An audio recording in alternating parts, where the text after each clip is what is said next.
Welcome. In this course, we'll introduce an important tool which engineers use.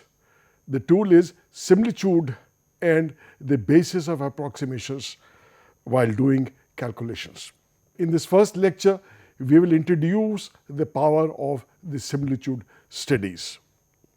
Perhaps the most dramatic use of similitude was when Sir G.I. Taylor of Cambridge University predicted the yield of the nuclear explosion.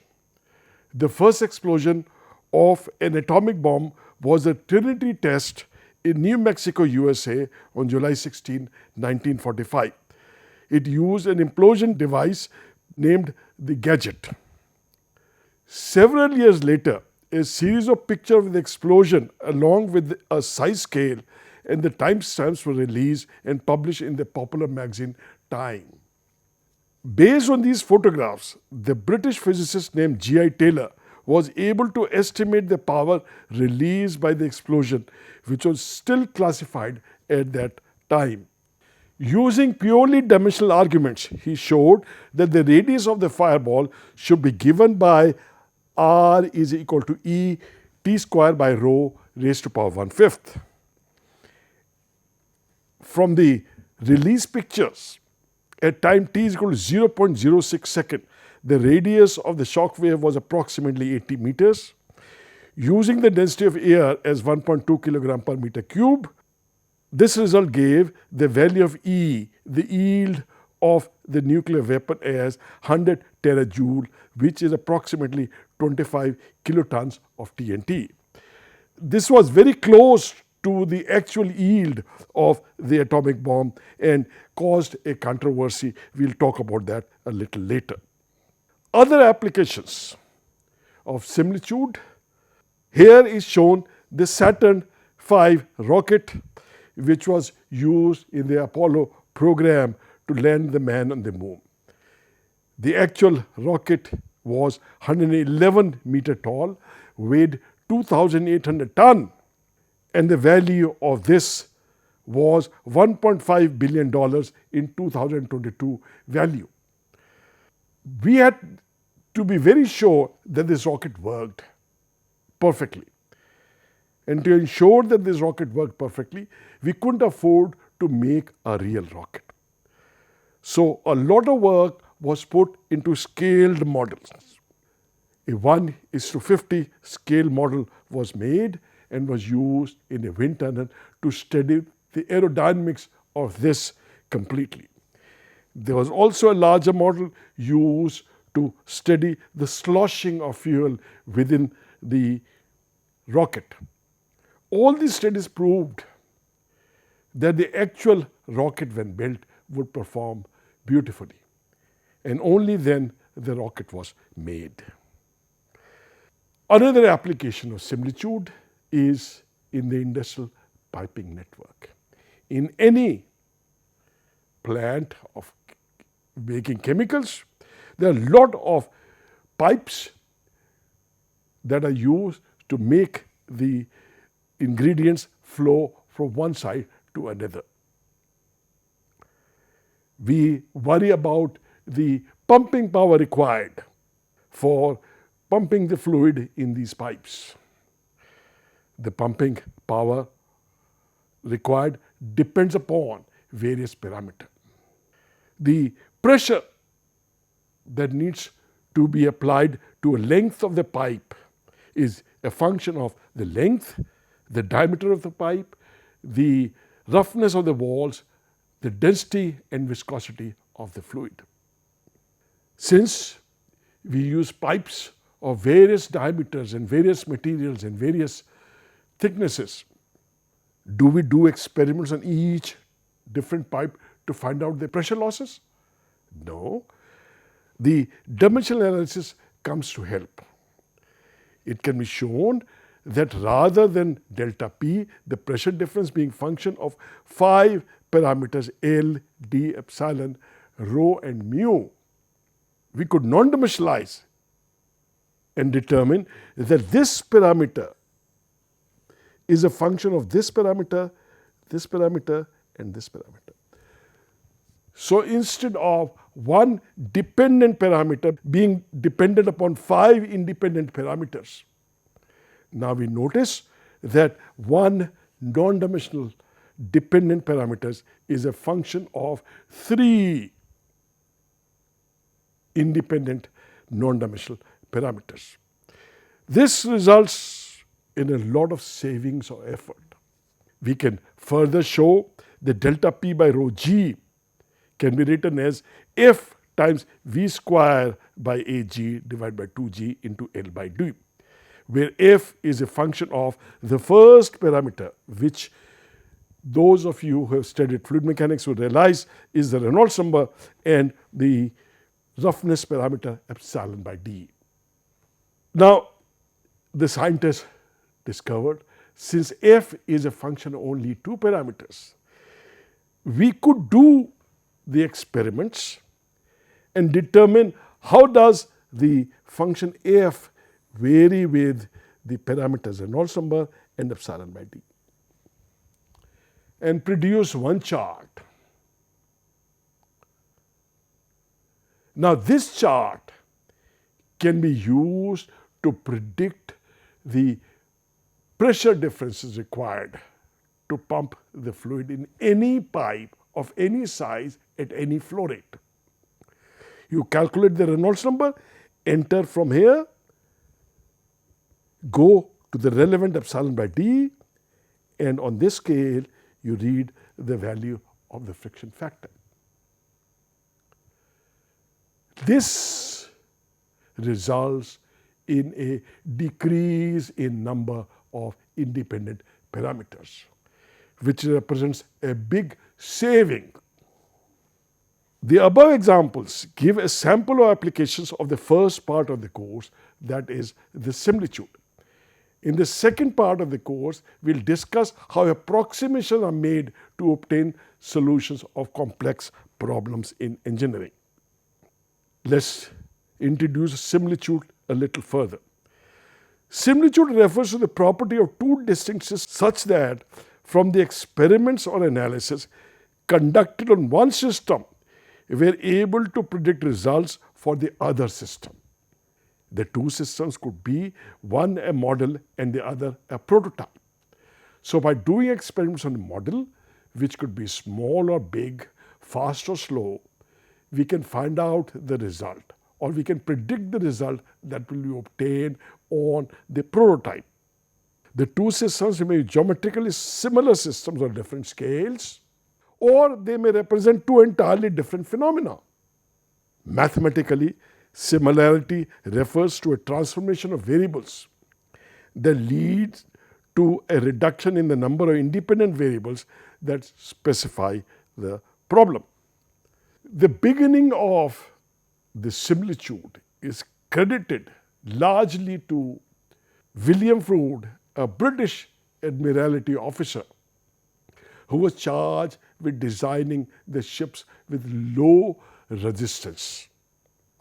And they devised rules for conducting the studies on scaled models of a smaller size, and then predict from them the actual resistance of the full prototype when it is built. These are the 2 models that are in a museum now on which William Froude worked, and they give beautiful result. In fact, the technique that they devised is still used in the present day naval engineering. This is a large scale towing tank where a model boat is being towed in a channel. The force required to tow it is read, and then from this the prediction is made of what the actual drag would be on the prototype. Another milestone in model studies is attributed to the Wright brothers who invented the aircraft. Frustrated by the failure of their earlier glider experiments, They choose to develop their own data in a wind tunnel. They designed an apparatus which is known as a wind tunnel. In this, a fan here sucks the air through a rectangular cross section 1 foot by 1 foot. A scale model of the wing is placed within this section. The forces on these are measured, and from this, the prediction is made on what the lift and the drag would be on the full scale wings. The propellers that the Wright brothers used was also designed based on the data developed in the wind tunnel. From this small beginning, wind tunnel grew in size and complexity. This picture shows the Langley full-scale tunnel with a test section of 30 feet by 60 feet in which an actual airplane could be tested. There is no need to put the full-scale aircraft in a wind tunnel. So this full-scale tunnel has now been decommissioned, and we can work with scale models or smaller scale aircraft components, and aircrafts are tested on those wind tunnels. The development of arguments justifying the similarity analysis lies in the nature of physical quantities. We therefore begin this course of lectures by visiting these fundamentals. The equation governing the flow of fluids and or deformation of solids both form systems of simultaneous second order nonlinear partial differential equations which are formidably complex. Closed form analytical solution to these have been obtained for some very simple geometries and for very restrictive conditions only. In such cases, one or more of the terms from the equations drop out because of some or the other simplifying features like full development or the steady flow. But such features are not encountered in general. The solutions obtained through these simplifications are so cherished that we like to extend them to the realistic situation where these conditions are not met exactly. That is, we resort to approximations. We obtain approximate solutions. If we are predicting the global weather using thousands of equations on a supercomputer, and someone suggests that we are making a mistake by not including the effects of a flapping of the wings of a distant butterfly several weeks earlier, we would simply have laughed it off. That's really not true. We know that a gentleman had a bat soup in a Chinese restaurant, and that small incident resulted in a large pandemic across the world,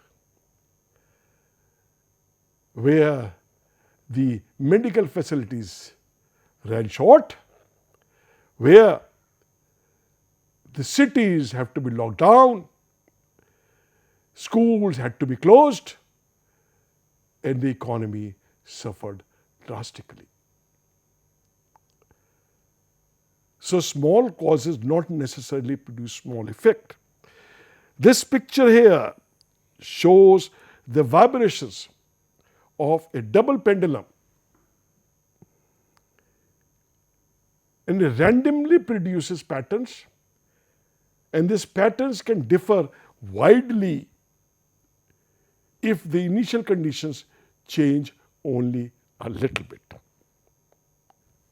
This is known as the butterfly effect. A small butterfly can cause widespread havocs, but this is a special case. Edward Lorenz in 1961 found that a very simple rounding off of initial conditions while predicting the weather through a numerical model resulted in a massive deviation in prediction of weather about 2 months down the line. Here we show in this picture the prediction of an event in which the initial conditions change only slightly, the three different colors that you see. So the first part, the three solutions are identical, but that later on they start deviating very largely. He named it the butterfly effect, and it led to the development of theory of deterministic chaos. We will not worry about this in this course. The practice of engineering proceeds on the principle that small causes produce small effects. Small causes produce small effects. And we shall persist with this in this course here till something breaks down. And we will see within this course that at times something will break down and we will have to step in to correct this. But till this happens, we'll work with the principle that small causes produce small effects. So if we can show a cause to be small, then we can neglect it because it will produce small effects.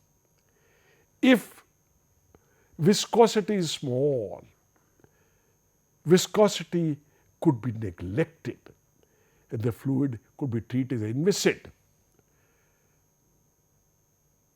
with the assumption that the results that we'll get would approximate the result for the actual fluid with very small viscosity.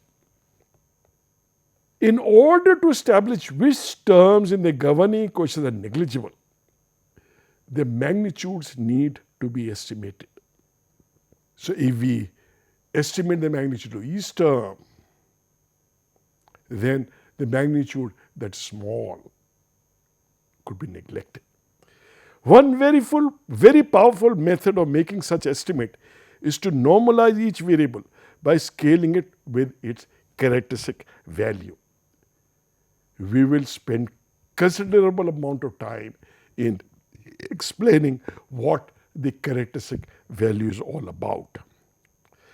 If the characterizing values of the quantities are chosen properly, the normalized variable are then expected to be order 1.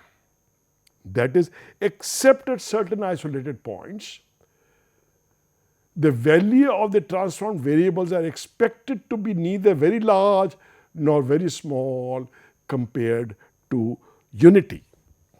As an example, consider the vibration of mass spring dashpot system. Those who have studied vibrations even at high school level would know that the governing equation for this system can readily be obtained as this. Here the first term on the left is the inertial force, mass times acceleration. The second term represents the viscous forces of the dashpot, which is C, the damping constant times the velocity, and the third term is the spring force, spring constant times the displacement. And on the right is the forcing sinusoidal force F naught sine t. If we change these variables and make them normalized, that is, make them order 1. How do you make them order 1? You divide them by their characteristic value. Let the solution of this system be x is equal to x naught times sine t. Let's normalize x as x by x naught, and let's normalize time as t by t dot, and then on normalization the equations become this. Now If we have chosen our characteristic quantity properly, it is hoped that the value of x star and t star, as well as the dimensionless derivative of the various physical quantities appearing in the equation, are all of order 1. So this is of order 1, this is of order 1, this is of order 1. If these are of order 1, then these coefficients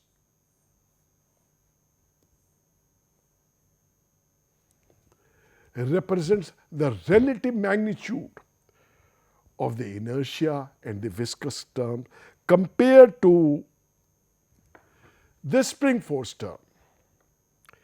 If this is small, we could neglect the first term.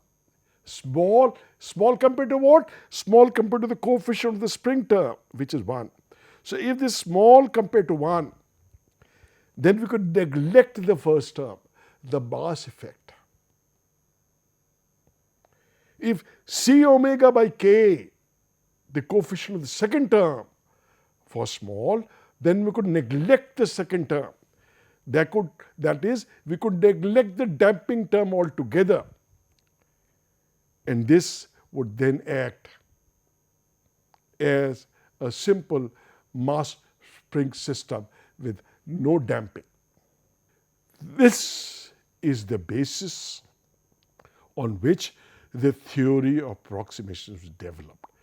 In the latter part of the course, we will spend considerable time in developing this further. Thank you.